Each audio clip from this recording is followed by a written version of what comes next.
New Mars shock report. Life on Mars breakthrough. This could be a game changer after a major study reveals.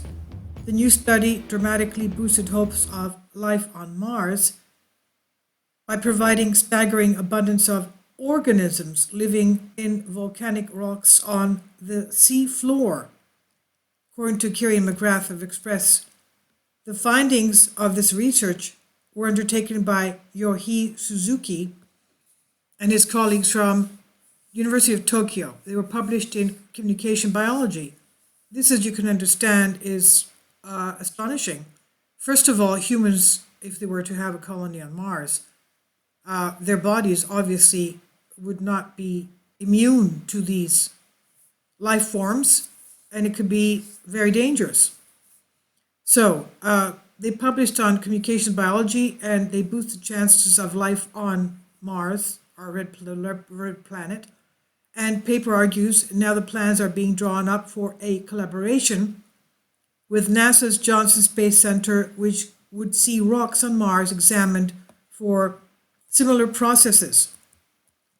When active undersea volcanoes erupt, they eject vast amounts of lava, not only on Earth, but of course on Mars, which cools to become rocks riddled with tiny cracks. And frequently they measure less than a split hair, a millimeter. And over the millennia, these fill up with clay materials and vast numbers of tiny, rapidly multiplying bacteria, numbering roughly 10 billion bacterial cells per every cubic centimeter.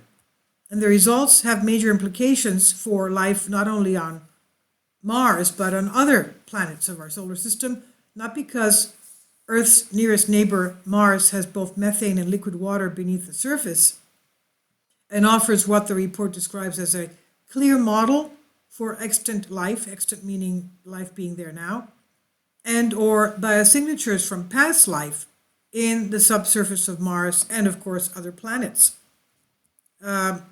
Now, the paper's first author, Yohei Suzuki from University of Tokyo, said, "I am now almost over expecting that I can find life on Mars.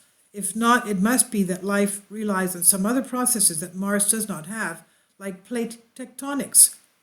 So Professor Suzuki, who helped collect the samples, estimated to be 13.5 million, 33.5 million, and 104 million years ago, as part of the ongoing Integrated Ocean Drilling Program, IODP, in late 2010, has been studying them ever since. He said, of course, he has an electron microscope. He says, "I thought it was a dream seeing such rich microbial life in the Mars rocks. These cracks are a very friendly place for life. Clay minerals are like a magic material on Earth. If you can find clay minerals, you can almost always find microbes living in them." And he said, goes on to say, "Honestly, it was a very unexpected discovery. I was very lucky because I almost gave up. Minerals are like a fingerprint of what conditions were present when the clay formed." And he explains neutral to slightly alkali levels, low temperature, moderate salinity, iron-rich environment, the salt rock, all of the conditions are shared between the deep ocean and the surface of Mars. The discovery of life where no one expected it in solid rock below the seafloor may be changing the game for the search of life in space. That's what he says. Now, Professor Suzuki's team is joining forces with NASA. They're going to design a method for examining rocks collected from the Martian surface by rovers. Ideas include keeping the samples locked in a titanium tube and using CT, that's computed tomography scanner, a type of a 3D X-ray, to look for life inside clay mineral-filled cracks. Now, the question whether there's life on Mars is one of the hottest topics in the field of astronomy, with several missions scheduled for the red planet early this decade, and among them is ExoMars mission. It would feature UK-built rover Rosalind Franklin, a joint program involving the European Space Agency and the Russian Roscosmos Space Agency, although the launch date for that has been pushed back from July of this year to 2022. And I don't know how much of a good idea it is to bring microbes and bacteria from other planets onto planet Earth.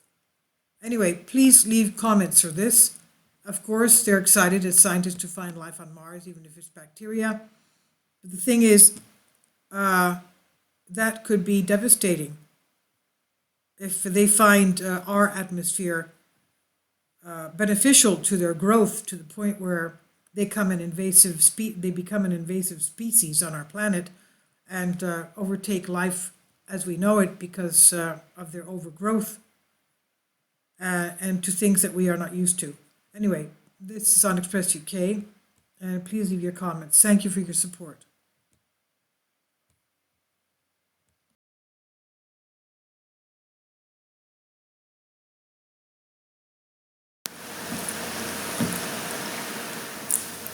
If you'd like to join me on my Patreon account, you will hear content not covered by mainstream media. These riveting stories will be based on my research, and I will state my opinions and give my personal insight on diverse and controversial subjects and world events not covered by mainstream media, and not supported by YouTube guidelines. So whatever I have on my Patreon, most of those will not be on my YouTube channel. Please consider becoming a member today. More of the most significant and important videos will be on my Patreon channel. Your support helps me to continue my research and keeps this YouTube channel alive. And we depend on your support, your generous charity, because we help economically challenged families here in Athens, Greece, in Kapota, and we also help the young generation with university tuition and the community around our church. Thank you.